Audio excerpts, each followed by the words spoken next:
let's talk about the toy dog group. Toy dogs, they tend to be pretty sensitive, very engaging, certainly very curious, wary of their surroundings and new people, and they are often very codependent, and we'll talk more about that. First, let's talk a little bit about the history of the toy dog group. Known as little lion dogs, breeds such as the Pekingese, Lhasa Apso, Shih Tzu, and Tibetan Spaniel originated in China and Tibet. Prized by emperors and companions to Buddhist monks before rising in popularity among kings and queens of European nobility. The Maltese was one of the original toy breeds, originating in ancient Egypt and then to the island of Malta in the Mediterranean as early as 1500 BC. They were regarded as a status symbol in Greek, ancient, and Roman cultures. Let's talk a little bit about dwarfism and where their small size might have come from. Toy breeds are thought to carry 1 to 3 types of dwarfism mutation in their genes, likely accounting for their smaller representation of their predecessors. What this might mean is that a simple mutation might have prevented these dogs from maturing to a normal size, and so these dogs stayed small and we loved it, so we bred them for that. And how about their primary function today? Their primary function these days is companionship and oxytocin for their human counterparts. They are literally a codependent snuggle buddy. They did have some historical abilities. They were originally developed to be lap warmers. Kings and queens that would have these big sleeves on them, on their robes, you would find these small dogs in there as sort of hand warmers, heating pads, and they were also really helpful as flea magnets. The fleas would choose the dog over the people, so they were often used for that. The toy dogs definitely have quite a few strengths, and just to name a few of them, they tend to be very intuitive. They are often very comforting. Like I said earlier in this video, they provide oxytocin for their humans because of that comfort that they provide. They are often very engaging and curious. They're very kind of silly to watch. They can be little clowns at times. They're certainly very portable, easy to carry around, easy to move with, easy to travel with. And of course, they have their small size, which can be convenient both in feeding them, caring for them physically, porting them around, all that kind of good stuff. Now, with the toy dogs, there are some struggles that you might run into. You might struggle with a dog who's codependent. They do tend to be very reliant on their people, and that is because their literal job is to be with their person.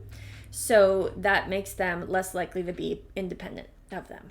So therefore, they can be very clingy, or they can feel very clingy. They can be very demanding for attention. They just want more and more and more all the time, and they often want to be in your lap getting more. They can be defensive if they don't have the confidence of their surroundings or of new people, new dogs, new animals, places, things, anything like that. They can be on the defense, and oftentimes they can get defensive in your lap, which can make things a little bit more complicated. And so certainly they can be wary of strangers if they're not properly socialized, and they are often very fragile. So you have to truly be careful not to step on these dogs, not to let them jump down from high places, anything like that, because small dogs have small bones that can easily break. Now, when it comes to the toy dog group, we want to look at this ball analogy. So when we talk about the ball analogy, what we want to look at is, is our toy dog in the right environment for them? Does the key fit the lock in this case? So for example, if we have a soccer player who is going to kick a bowling ball, that's not going to feel so good. So this can certainly be the case if we have a toy dog who is meant to be, with people all day long, and they, again, are very codependent, they're very sensitive. And if we put them in a family that has a lot of small children and mom and dad out of the house working all day, that can be like a bowling ball in a soccer game. Okay, so we really want to think about what their individual needs are and whether they're in the right environment. And if they're not, can we make some affordances for them to make it so that they are in an environment that better fits them? Their number one need in this world is you. So if they don't have enough of you, that often is going to cause a problem for them. So you will often find them in your lap. You will often find them, licking you clean. They just really like to be sort of hyper attached to you, which of course can lead to problems if you want to be able to move around the house and do other things and not have them on you all the time. But you really want to think about, are you meeting that your dog's need to have enough access to you? Now, some more modern world needs. They really need help with resilience conditioning. So this means that we need to help them learn how to deal with the world around them, deal with things that might be a little bit hard for them, a little bit outside their comfort zone. We have to literally condition them to these things. So we're helping to build some of that resilience, that ability to bounce back from things that are outside their comfort zone, things that are difficult for them. Self-esteem. They really often need help building this self-esteem. So we have to do a lot of confidence building activities with them.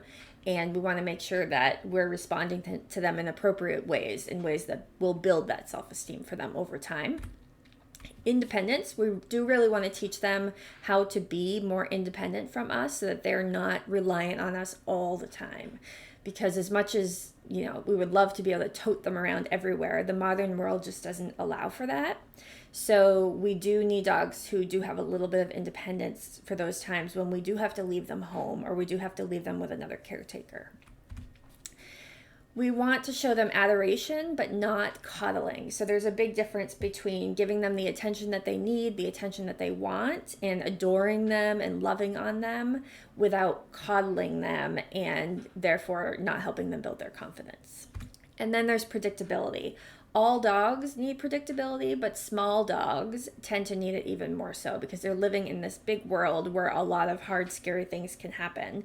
And even if they do seem to have a bit of a Napoleon complex where they act bigger than they actually are, the predictability is still really important. So we can do that by talking to them throughout the day, by saying predictable things, by letting them know what is about to happen, or, what just did happen, sort of Mr. Rogers style, like we're talking to a 3-year-old child in these short phrases that are very predictable to them. And then alone time skills, as we've said before, it's really important that they do learn how to be alone.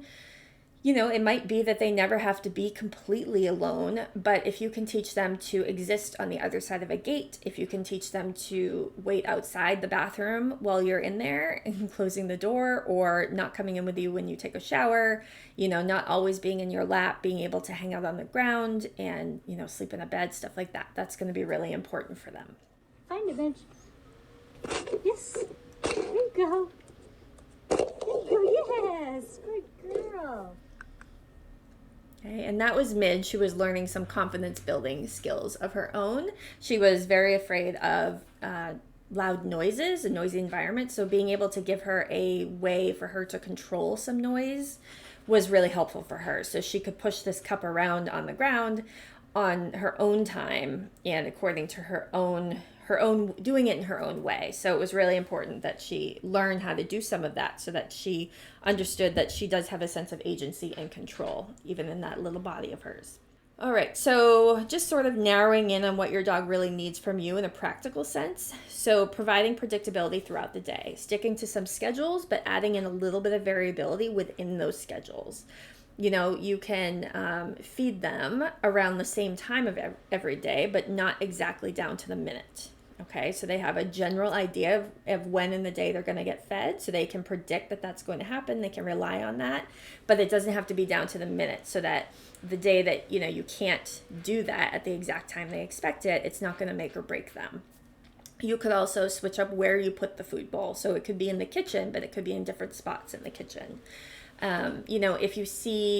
If a delivery person comes to the door, doing something very predictable that they can rely on, so that maybe you don't answer the door, you just let them leave the package at the door, but every time they see the person, they might start barking, and then you just call them right over to a certain spot in the kitchen, away from the door, and you reinforce them for coming with you rather than continuing to bark.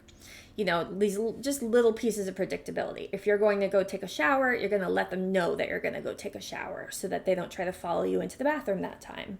Things like that can be really helpful. Introduce novelty for confidence building.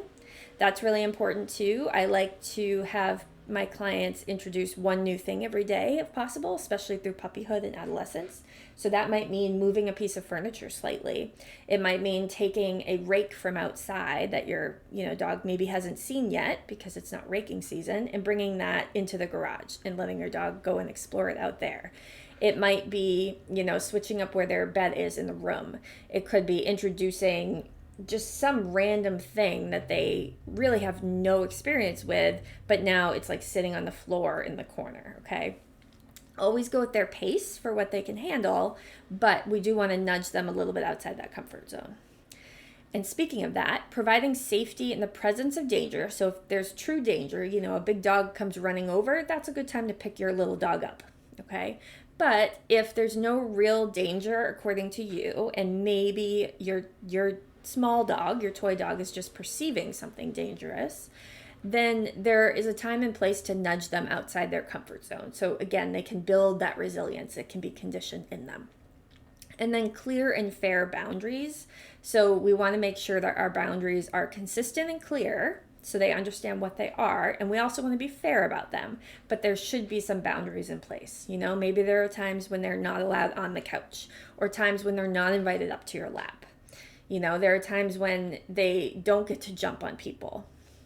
Jumping in small dogs is a great example because sometimes the jumping is almost more convenient for the humans because it's easier to reach them. It's easier to pet them, to pick them up.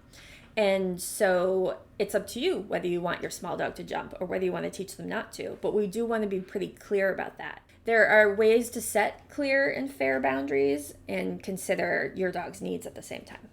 Finally, let's talk about some ideas for enriching your toy breed. So here are some basic ideas for you. Social play or toy play. A lot of the toy breeds really love that.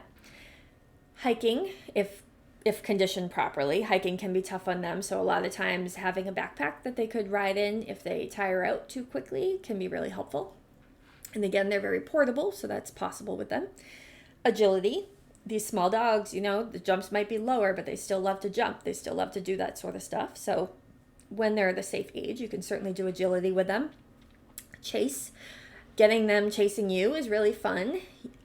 You can play some chase games the other way around as well, but you just want to be very careful with that because we don't want to teach our little dogs to run away from us, because you will never catch a small dog who can run away from you. They can get into all kinds of small spaces. Puzzle games and problem solving are really great for small dogs. They really love to think through things. Doing nose work. Okay, their nose is just as good as any other dog's nose. Dog play. A lot of these guys are very social and they really enjoy being in groups of dogs. So again, it's all individual. Keep an eye on your own dog to see if they seem to be enjoying it, but it is very helpful for most dogs. And sniffy walks. Similar to nose work, but these walks are walks that are just, there's no real rules, there's no real boundaries. They just get to go out and they get to sniff in a big field, or they get to go sniff in the woods, and they don't have to walk right next to you or anything like that. Okay? So when you're raising your toy breed, you just really want to, again, be sure that you are adoring them, loving them, but not coddling them. We're building their resilience, conditioning that resilience in them so that they can feel confident. And certainly if your dog is struggling with anything, that's the time to reach out to a professional. Okay, thanks for watching.